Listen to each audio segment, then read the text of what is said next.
Good morning, everybody. We hope that you're enjoying yourself from wherever your happy place is. We're here, okay, I don't know if you heard me. We're here today at the store, and we're going to be doing some different videos with you guys for the next couple weeks while we're here in our homes working on projects. So I will toss it off to her. I think we're going. And we'll make sure we save this for you too so you can watch it later. So go ahead. Good morning, ladies. I hope you're all having good days. It's kind of dreary and spritzy here, so I hope you got sunshine at home. If not, well, hey, we're together and we're going to have a good time. Today we're going to talk about making pillowcases. I know some of you have already done them, and some of you have no clue what I'm talking about. Why would I make a pillowcase? But you got free time and you have material, so let's get at it. I had started making these a long time ago, and they've kind of revved up in my life the last while just because I've learned of organizations that take them. They're a nice way to gift things that are sort of unusual to wrap in as well. And I have a friend who makes a set of these every time she makes a quilt that coordinates with it, and then she'll put her quilt in here and give it as a gift. So those are options too. We'll be talking about organizations that take them as well later on. So this is what we're going to be doing today, so let's get at it. So to start with, they are made of 3 pieces of material. There is a band, I'm going to call it, which is the narrowest part. It would be this part here of the pillowcase. There is going to be what I'm going to call the cuff, and then we'll have the main body of the pillowcase, okay? So the sizes to cut these, it's really a personal preference. I try to tell people that you're going to need a yard of fabric plus whatever little bitty you want for this. So if you want to do, if you like the proportions 1/3, 2/3, so if you're going to do with that, this needs to be 12 inches and the cuff part, and then this needs to be 24, and the band can be as wide or as narrow as you like it to be, okay? So to start with, we have our 3 pieces of fabric, and that's what we're going to go with today, but if you want to leave this part off, you can. I did on some of mine as I got going later along, because this, when you wash it, it like wants to fold over for you. And I don't know about you guys, but I do not have the time to press my pillowcases. I like ironing, but not that well. So iron these guys all out would be the first thing. Get the wrinkles out, which we haven't done here, but so you know. And then you're going to fold things in half. So this little band would be folded in half and give them a good press. So right sides together, press them along there. This guy, you can just press him out. And this guy as well. Don't worry if your pieces are different lengths. They probably are going to be. We're going to cut that off later, so don't worry about that part. All right, so those are our 3 pieces of fabric. Okay, we're going to toss that to the side. The ladies say hello to you. Hello to you too. Hello, lovelies. Okay, so then we're going to start with our foldy part. Lay the main body part down, right side down on your cutting table. And then the next part that you're going to put on top of that is we have some of this sewed and some of it not sewed, so I'll try to open it up so you can see. There goes the store phone too, so there we go. Okay, so main part of the body down, okay? And then the band, keeping your raw edges even at the top. And don't worry if you have more of something than another piece. We're going to just trim that off later, so don't worry about that. And then the right side of this band, since this is a homespun, you're not seeing the right and the wrong side, but right sides together, okay? You can pin that all down with all the edges together and sew that 1/4 inch across the top, okay? So that's our second step. When we have that all sewn together, like we do here, we're going to take this blue part and you can flip that up.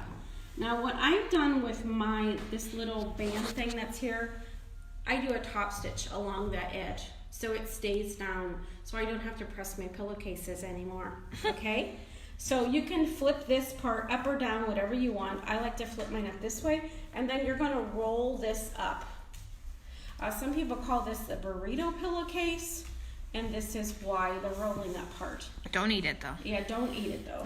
And then this part goes over there. You like my peanut gallery commentating going on? Hey. And then can't help myself. Yeah, she can't help herself. Okay, so then with those edges all even, you're gonna sew again. Okay? Have I lost anybody there so far? So I'll do this again. So you can see if I went too fast or I messed you up or anything. So this is our main part. It's down. We've got our little band part here, and our cuff is here that we've sewn across the top. We're gonna roll the main part up. It goes inside of this part, and we're gonna sew across the top. Okay? Didn't lose anybody so far, I hope. Nope. Okay, set that to the side. So this is what we've got. We've got a long, oh, she did several for me. Oh, bless you, Sally. Okay, so she showed you how we rolled it all up, and she sewed just parts of it here, okay? But you would sew the whole thing. Bless Sally. She's so good. See how it's all rolled up inside of there? That's what you're looking for. It all rolled up, tucked inside of there, okay? So when you've got it all rolled and sewn, this is what you're gonna get. Okay, this is the bad boy. So we're ready to right side out this guy, or birth him, some people call, so whatever you want to say. So this is where the magic happens, right here, folks. So we're pulling. You're a magician. Magician, yep, I'm gonna pull a pillowcase out of my hat. There you go. Okay? So I know some of you are going saying, that does not look like a pillowcase. That looks like one big piece of 3 pieces of fabric sewn together. But see how it makes because of how you've sewn this together, you don't have any raw edges here. It's all neat and tidy, tucked in there, sweet as can be. No raw edges. Now, some of you I know have sergers and you can just do all this next step on your sergers. Hooray for you. We're not all that lucky. And I would press this all out too. Press that too. If you have a serger, you can just right side this together and serge these 2 seams, the side seam and the bottom seam. Okay, and you can see like ours didn't exactly come out right, so just square this up. Like the yellow piece is longer, you can just square all that up. Okay, but for those of us who don't have a serger and we have our good old sewing machine that we truly love, to get us a nice, neat, tidy seam in there that's finished, we're gonna do French seams. See how pretty that looks? It's just like there are no raw edges. You can wash this guy 20 times and you're not gonna have any frizzly frazzlies in there. It's all of the raw edges are inside the seam, okay? So French seam 101. I did some little llama fabric here for you, and I sewed in green because it's St. Patrick's Day, and happy St. Patrick's Day, by the way. We don't have to pinch you. No pinching. So to do a French seam, normally when we're working with fabrics and we're going to sew them, we sew them right sides together, pretty sides touching. To do a French seam, we're going to do it the opposite way. Okay, that's how we start, the opposite way. So with this seam, you can see where the green is. I stitched in green so you could it would show up a little better. So my wrong sides are together, and I did a 1/4 inch seam. So that's how you would finish your pillowcase. You would go match your wrong sides together, and a 1/4 inch from the raw edge. You're going to sew, and then sew across your bottom of your pillowcase as well. Okay? And then I trimmed that seam allowance down to about half of what it was. So if it's a 1/4, it's about 1/8 of an inch. Okay? And then I would press it. Do a good press so that you're going to have your things all nice and tidy for you later. So give this a good press with your iron. And then on here, when you have it this way, when the right sides are together, you're going to sew a 1/4 of an inch or a little bit more if you want to on this one. Okay? So here, that's what I've done.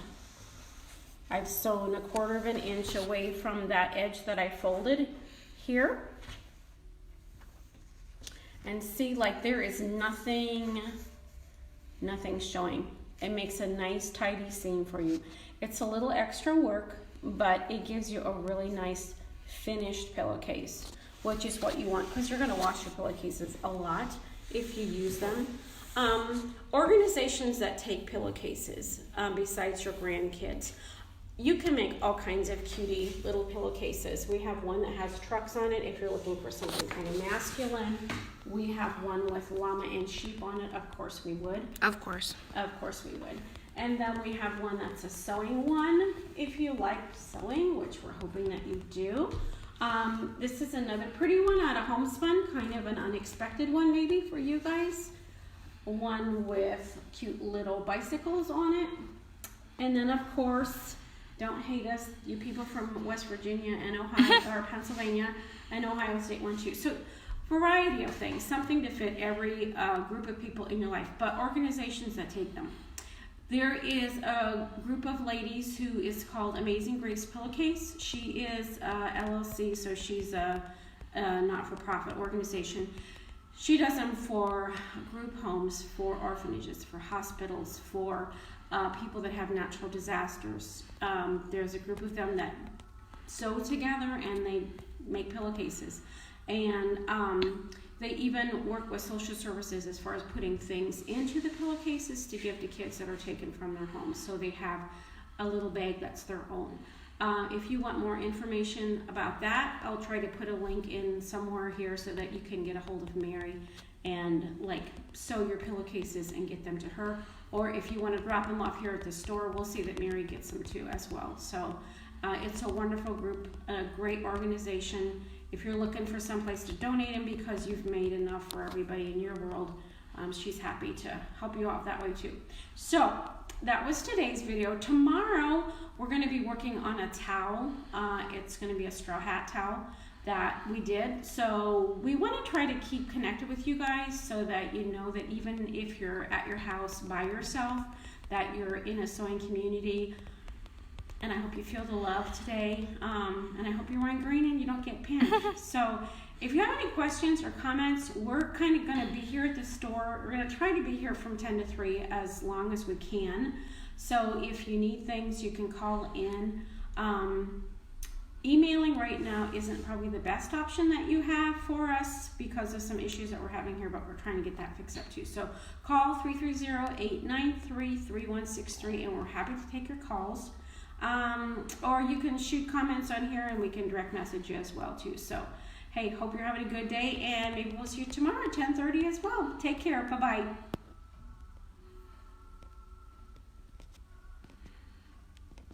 I can't get it to stop.